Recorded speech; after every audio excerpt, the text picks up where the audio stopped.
I get a lot of flack from folks thinking that I have a bias towards John Deere. And really, where does that come from? I have no idea what they're talking about. I mean, just because there's a sea of green around here, because I have the signs, because I have the attachments, what? I mean, I feel like that's unfair. You know what I mean? I have plenty of orange around here too, guys. I mean, I've got 1, 2, 3, 4 Kubota tractors for sale right now. So I don't bleed green, I don't bleed orange.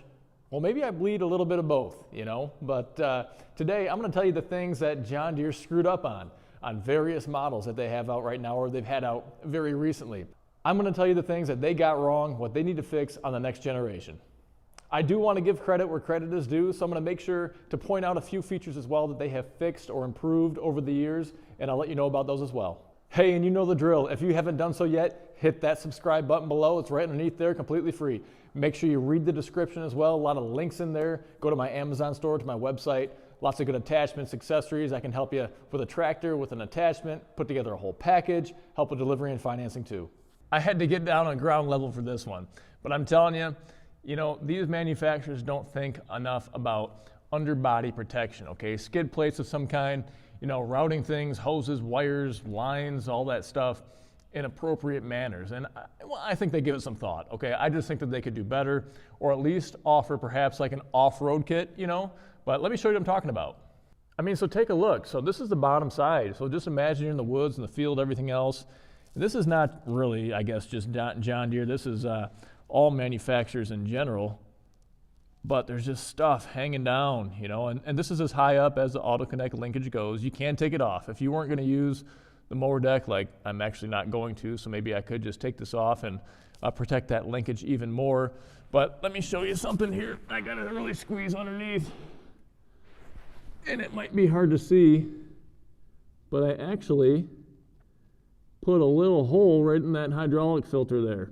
So there's, I noticed just the other day, a couple tiny little drips and was like, what is that from? So when I was out in the woods, I don't know, last week, whenever it was there, ended up puncturing a hole in there somehow. I'm not even sure how, but this is the kind of stuff that can happen, okay?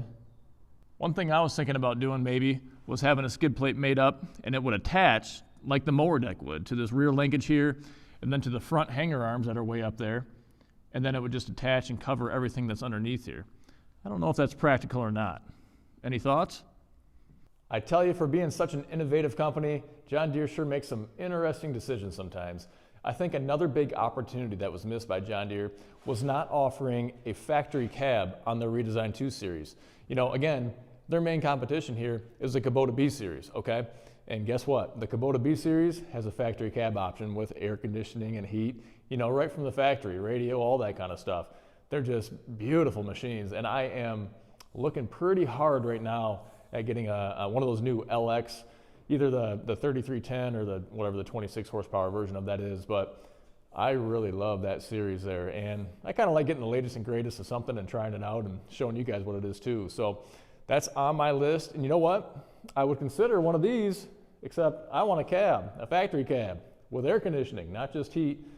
And you can't get that on the 2038, the 2032, the 2025, none of those 2 Series. And for that instance, you also can't get it on the John Deere 1 Series either. I mean, nothing until you get up to the 3R Series is available with that factory cab.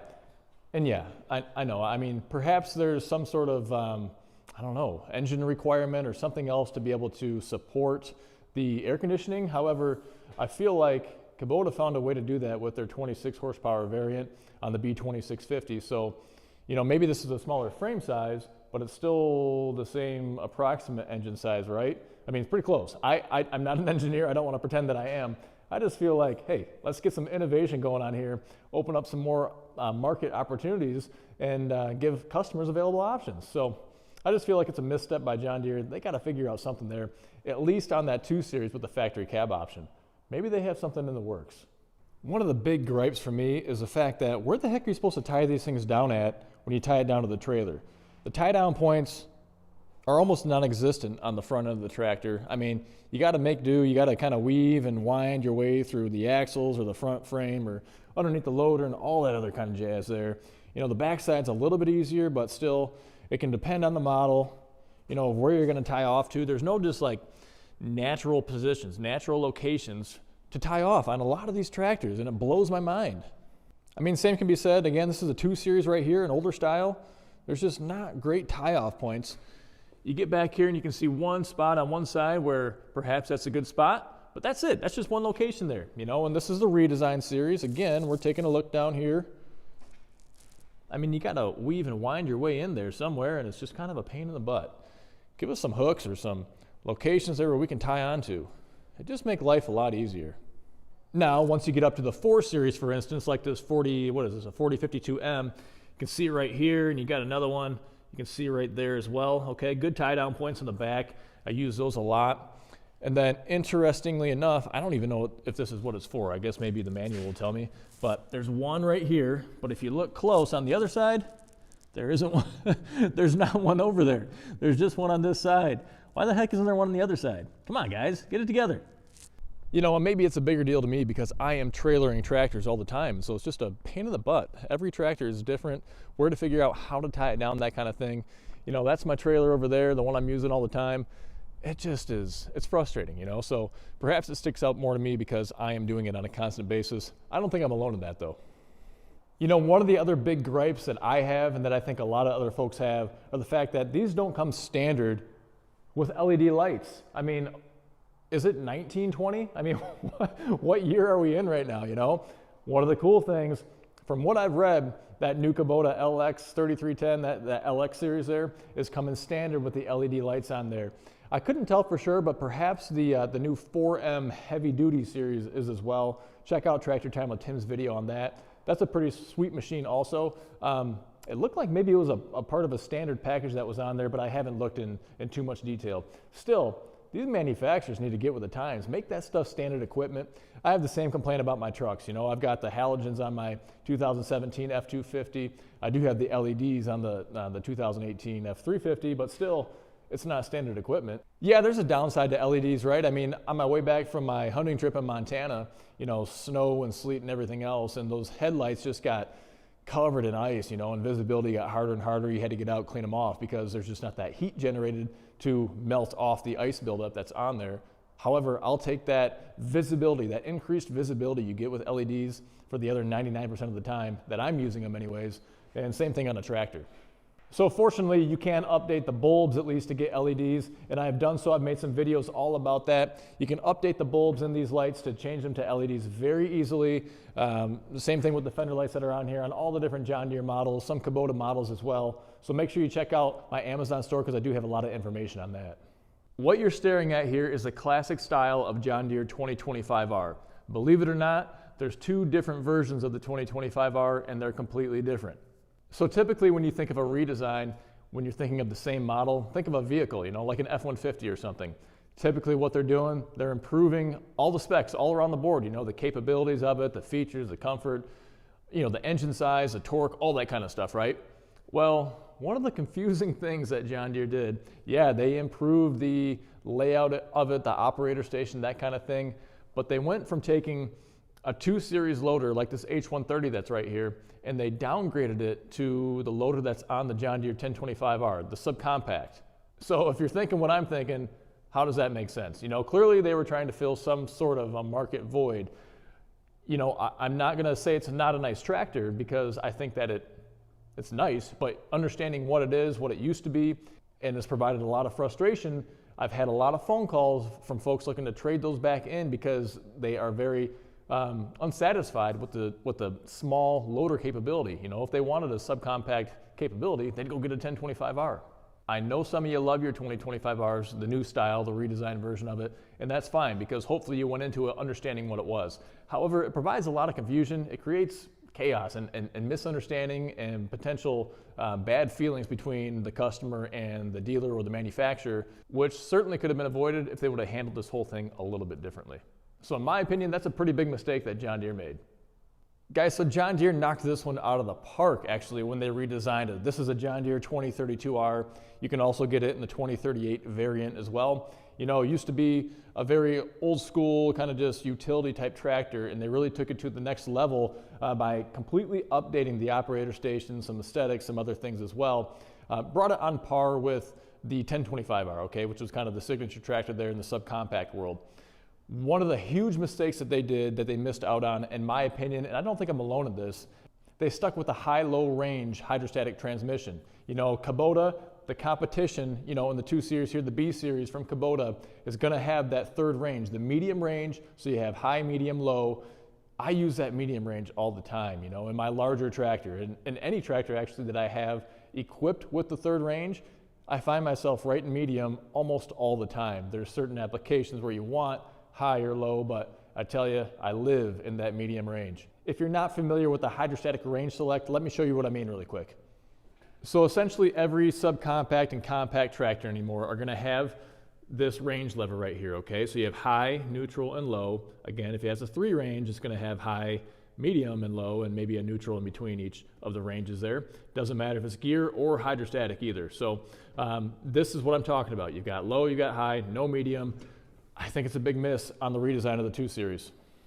You know, one of the other big things that I think is a screw up by John Deere is the fact that they kind of shot themselves in the foot. What they should have done is allowed operators to have choices of different seats. They do so on like the X7 Series garden tractors. They do so on a couple of select models or series. However, for the most part, most models and series are going to be stuck with one seat. And so we're taking a look at an older one here. This was a classic style 2025R, but you can see there is virtually no suspension there. You've got these little rubber stoppers right here, and that's it, okay? No upgrade for a suspension seat of any kind, or an air ride seat, or armrest, anything like that on there. You know, I feel like John Deere just in and of itself was missing a sales opportunity to make more money, let alone give the operator a potential better experience using the tractor. Here's another one, for example, right here. This is a John Deere 4M series, okay? And so again, you're gonna have that same style of seat right there. You can see very little suspension. You've got these couple little springs right here, but you do have provisions. It might be hard to see there, but you've got provisions, holes right here where you could potentially add on an armrest kit. I think you'd have to do so after the fact though, because this is not something I've ever found from John Deere. But take a look at maybe Seat Warehouse or some other place like that, Milsco, something like that, who's a seat manufacturer that I think John Deere gets their seats from. You may be able to do something about that. So even here, for instance, on this deluxe tractor, okay, this redesigned 2R series, now this is a good seat, okay? It's a good seat option to have if you're only gonna have one. It's got a good suspension on there. You can see the suspension right down there. It's very nice, okay? Don't get me wrong. Still, why is an air ride seat not an option? I feel like they could have increased again their sales, given folks more options, which are always good. People always want options, but would have been pretty easy to integrate and make available for customers. And just so you can see, this is an air ride seat right here. Now this is a cab version, but they make a vinyl version for the open station tractors. But air ride seat here, you simply have a knob where you can push in, and pull it out to increase or decrease the air pressure in there. And so if I pull out, or let's just push in, you can hear that the pump cycle on. Okay, and then, okay, so just like that, nice option to have. Not everybody wants it, but why not make it an option? Big mistake in my opinion. You know, again, in the land of missed opportunity, I think John Deere screwed up by not offering additional options for like these sway buckles down here, okay? Now this is a very common style that is found on, let's see, the Value series really, if you think about it, the 4Ms, the 3Es, but then also the Premium series, okay? On the 1R, so the 1025Rs, and the 2Rs, so the 2025s and 2032s, 2038s, all that stuff. This is what you find on here, the turnstile buckle on here. Very rudimentary, basic system, but not what you expect. And at least, at the very least, give customers an option to upgrade to the more premium series that's a lot easier to handle and use. Hey, and if you don't know what I'm talking about, this is it right here, okay? So this is a style here where you just pull out this pin. Now I've got it attached to a quick hitch right now and a ballast box, so I'm not gonna go ahead and pull it out. But you pull this pin out here, and then you can see you have this outer tube and then the inner tube here, and they just slide over top of each other, allow complete flexibility of both of these lower arms. They're both set up that same way there, okay? You can see that one right there. And just makes it so much easier. Why that can't be an option, they're just missing out on a sales opportunity, and you know, it really, on some of these models, should be standard. So one of the things I can't figure out with either Kubota, John Deere, any tractor manufacturer on the planet is why we couldn't have, the accelerator pedal on the right-hand side like we do in the vehicles that we've driven for eternity. I just feel like at least if this pedal right here on the right-hand side, you push down on it, you go forward, I feel like we'd really be getting somewhere with things. And sure, yeah, this pedal would still be actually going backwards, it wouldn't be the brake, but at least part of this configuration would be correct. Kubota has their treadle pedal, so you have a heel toe to go forwards and backwards. John Deere has a twin touch, okay, so two side-by-side pedals, sort of similar to a vehicle, but this is the one that goes forward, and then you step on this one to go backwards. So that's, just opposite of what we're even used to. Anyways, I just feel like it's stupid. Like, why can't we just put the go forward pedal here, reverse over here? I don't know. Is it just me? So one of the things that actually just drives me nuts is the fact that there is no piston assist to keep this door propped open on the 3 Series, the 4 Series cabs. It drives me nuts. I mean, give me a break. At least give folks an option to add that on. But Kubota has it. Come on, John Deere, get with the program. If you want to at least get on the same level as Kubota, get yourselves a little piston assist on this side door here. Let me show you what I'm talking about. So I open it up. Will it stay open? Nope. Wants to close every time. Open up and close. Annoying. At least the driver's side has it. I don't know if you can see that mirror's in the way or not. Get these mirrors in my Amazon store, okay? Mirrors in the Amazon store, they go on any of these loader assemblies here, open station, cabs, doesn't matter. They're really nice. But you can see that piston right here, okay? That's what I'm talking about. Let me show you this Kubota here really quick. I'll show you the difference. See that? Boom, okay? Both sides. Get the pistons on both sides. You can see it there on the other side too. All right, big time difference. This is a 2010. Ain't like it's rocket science. Get it done, John Deere.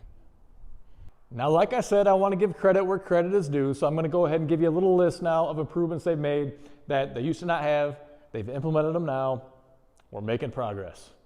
The 1025R now at least offers a radial tire, okay? These are going to be those Versaturfs. Love these tires here. Think they're fantastic. The only radial option offered by John Deere on the 1 Series, okay? I used to at least kind of beg for these HDAP tires, okay? These tires down here, this tread pattern, they are still biased, but this is your traditional R4 pattern you see right here. These HDAPs here, you see them a lot on garden tractors, but same size as the X7 series in John Deere. They work really well. You can get these on Amazon for a pretty reasonable price if you want to. Here's a look at some front tires stacked up. Again, you got the HDAPs down there, heavy duty all-purpose, what that stands for. R4s here, which are the really common industrial style that you see, and then the new Carlisle Versaturfs. Pretty slick.